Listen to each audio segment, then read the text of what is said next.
Indonesia kaya akan kisah urban legend atau kisah mistis, seperti yang dikisahkan lewat tweet @agil_r_saputra tentang Rudy dan Ambarwati di Pasar Setan. Dalam akun tersebut, Agil menceritakan kalau kejadian ini dialami oleh kerabat ayahnya, Rudy. Ia mengatakan kejadian tersebut terjadi pada hari Sabtu, kira-kira antara tahun 1988-89, saat ada orkes dangdut di kampung sebelah tempat tinggalnya. Desanya memang bersebelahan, tapi menjadi jauh karena memang batas desa tersebut adalah hamparan kebun kopi yang luas. Jam 7 malam, ia sudah siap mau berangkat ke lokasi naik Vespa. Ia menceritakan walau jalan di tengah kebun kopi, tapi waktu itu jalanan ramai. Banyak muda-mudi yang berjalan berpasangan. Ada yang naik sepeda, ada yang jalan kaki. Waktu itu tidak semua remaja naik motor, katanya.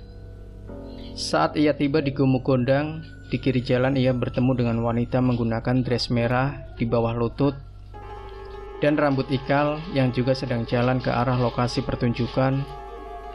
Saya pelankan motor saya, sembari mendahului saya menoleh dan ngomong, "Ajeng teng pundi mbak? Ajeng nonton."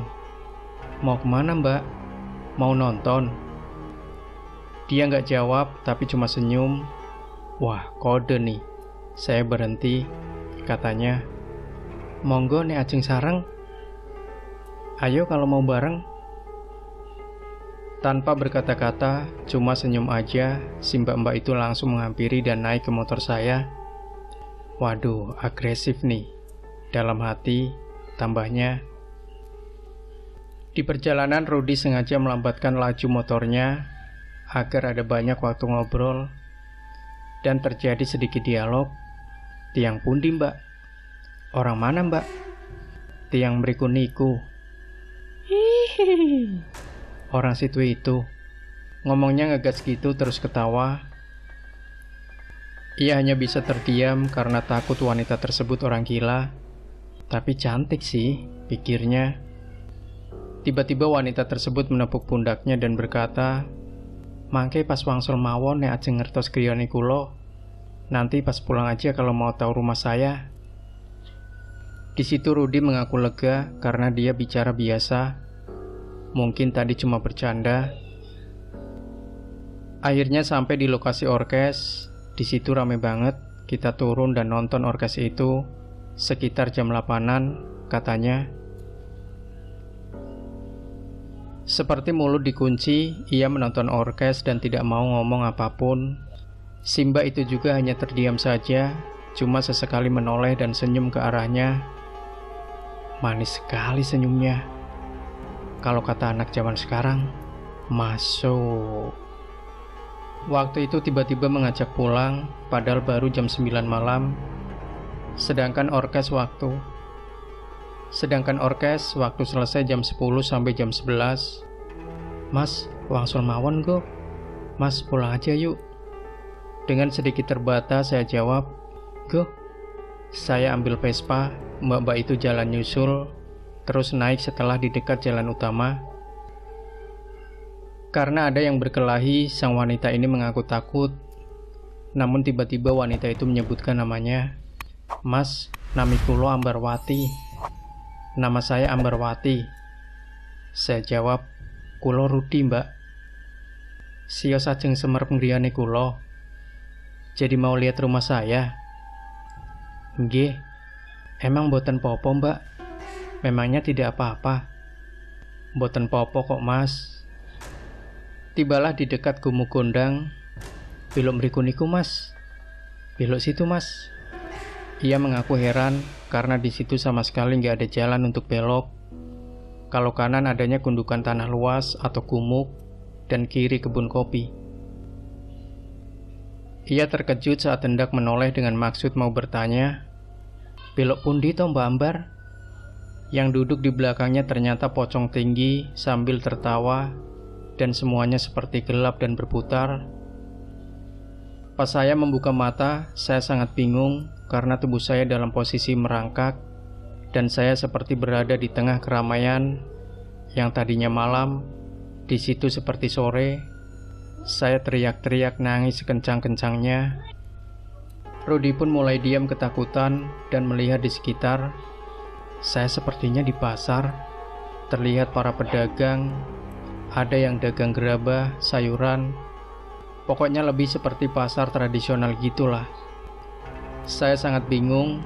Saya tutup telinga saya pejamkan mata saya, ucapnya. Lebih seperti mimpi, saya tidak bisa mengendalikan diri saya. Di situ berdiri pun saya tidak bisa. Saya merangkak, mengamati sekitar, dan para orang-orang di situ wujudnya mengerikan, seperti manusia biasa, tapi wajahnya cuma ada mata tanpa hidung dan mulut. Saat itu lanjut Rudy, ia menangis karena semua mata memandang ke arahnya, tapi tubuhnya tak bisa berdiri. Saya mempercepat gerak, pokoknya maju sambil nunduk aja, gak tahu mau kemana. Namun tiba-tiba di depannya ia melihat Ambarwati memakai baju persis seperti tadi, dress merah. Ia berjalan membelakangi Rudy. Saya coba panggil, "Mbak Ambar, Mbak Ambar." Dia diam aja dan terus jalan tanpa menoleh. Hingga akhirnya ia melihat ada cahaya putih dengan sosok Ambarwati yang juga berjalan ke cahaya itu. Saya terus hampiri, berharap itu jalan keluarnya. Dan keadaan pasar itu yang tadinya sore, tiba-tiba mendadak menjadi malam. Ia mengatakan pandangannya menjadi gelap, dan tiba-tiba Rudy berada di atas batu. Saya dibangunkan oleh seorang petani cengkeh di atas gumuk, benar-benar di puncak lembah, jam 7 pagi. Ia mengaku seperti orang linglung, soalnya berada di pasar itu seperti beberapa menit saja. Padahal ia di sana dari jam 9 malam. Beberapa menit kemudian kok udah jam 7 pagi. Setelah kejadian itu semua menjadi berubah, Rudy tidak keluar rumah hampir 3 bulan. Suka takut sendiri, seperti mau gila. Selalu dihantui wajah Mbak Ambarwati dari pasar setan itu. Bahkan sampai sekarang pun kalau ingat suka ketakutan sendiri. Namun kisah ini jangan membuat Anda takut. Jin memang ada, namun masih ada yang melindungi kita, yaitu Allah Subhanahu wa Ta'ala. Hai jamaah jin dan manusia, jika kamu sanggup menembus atau melintas penjuru langit dan bumi, maka lintasilah. Kamu tidak dapat menembusnya kecuali dengan kekuatan. Quran Surat Ar-Rahman ayat 33.